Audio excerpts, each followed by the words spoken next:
घटना आज सकाळी सॉरी काल संध्याकाळी झाली 8:30 वाजता मौजे चुनाकोळवाल गावचे रहिवासी युगळवाडीतील आपल्या सर्वांच्या परिचयाचे आमचे संघाचे नेते सन्माननीय आणि विविध क्षेत्रात कार्यरत असणारे आमचे रवींद्र मटकर साहेब, त्यांचे बंधू शशिकांत, त्यांचे वडील कैलास जोशी बाळू मटकर यांना काल संध्याकाळी 7:30-8च्या दरम्यान दीर्घ आजाराने बरीच वर्ष ते आजारी होते, घरीच ते असायचे साहेबांच्या घरी आणि बरीच सेवा करण्याची संधी साहेबांना सुद्धा मिळाली। साहेबांच्या वडिलांनी सुद्धा गावापासून काम करत असताना भरपूर समाजसेवा त्यांच्या सुद्धा अंगी होती।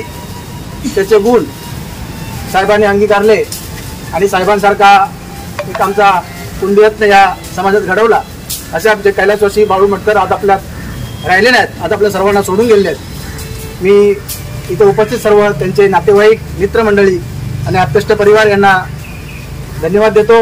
आज आपण या ठिकाणी त्यांच्या या अंत्यविधीला उपस्थित राहिलात त्याबद्दल आपले सर्वांचे आभार व्यक्त करतो आणि सर्वांना विनंती करतो, आज त्यांचा अंत्यविधी पार पडलाय, त्यांच्या हुतात्म्यास शांती मिळावी म्हणून आपण सर्वांनी 2 मिनिटं उभं राहून आपण सर्वांना श्रद्धांजली अर्पण करूया।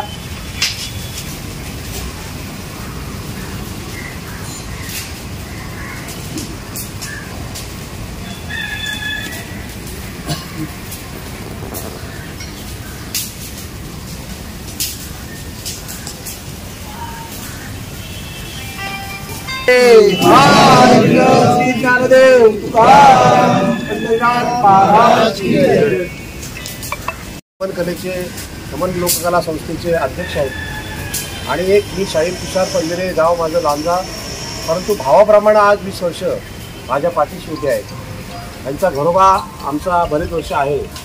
बाबांना सुद्धा पाहिलं, त्यांना वाचण्याची फार आवड होती आणि म्हणून त्यांच्या या हुतात्म्यात शांती लाभावी म्हणून मी शाहीर तुषार पंधरेच्या कुटुंबाच्या वतीनं ही श्रद्धांजली अर्पण करतो आणि नमन लोककला संस्थेच्या माध्यमातून सुद्धा श्रद्धांजली अर्पण करतो।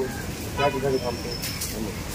जो या ठिकाणी आपण जमलो आहे ते एका सामाजिक बांधिलकीने त्यांच्या प्रेमापोटी त्यांच्या अंत्यविधीसाठी आपण जमलेलो आहोत।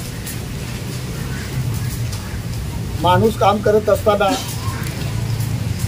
आपली जबाबदारी घेऊन करतोच, परंतु त्या जबाबदारीतून आपला वारस पुढे निर्माण करणं ते काम मटकरांच्या वडिलांनी म्हणजे बाळू मटकर यांनी केलेलं आहे। कारण आपली समाजाची सेवा पुढे कोणतरी चालवायला पाहिजे असा वारस त्यांनी निर्माण केला। ते आपले रवींद्र मटकर आमचे 20 वर्षापासून 20 ते 22 वर्षापासूनचे संबंध आहेत। आम्ही ते कलाकार या नात्याने पण जवळ आहोत, बँकिंग क्षेत्रामध्ये पण जवळ आहोत। अशा दोन्ही दुहेरी उद्योगातून आम्ही एकामेकाला ओळखतो आज 20 ते 22 वर्ष। सांगायचं तात्पर्य एवढं की त्यांच्यावर जो मटकर कुटुंबावरती आज जो दुःखाचा डोंगर कोसळलेला आहे त्या दुःखामध्ये कुंभी सहकारी बँक लिमिटेड मुंबई आणि कलगीतुरा समाज उन्नती मंडळ मुंबई या दोन्ही संस्थांच्या वतीने मी त्यांना आदरांजली वाहतो आणि त्यांच्यावर जो प्रसंग आहे तो जो दुःखाचा डोंगर जो कोसळलेला आहे त्या दुःखात आम्ही सहभागी आहोत आणि त्या दुःखातून त्यांनी बाहेर पडून आपल्या वडिलांचं काम याच ह्याच्या घोडदौडीने पुढे चालूच राहावं आणि एवढंच सांगू इच्छितो आणि इथेच थांबतो।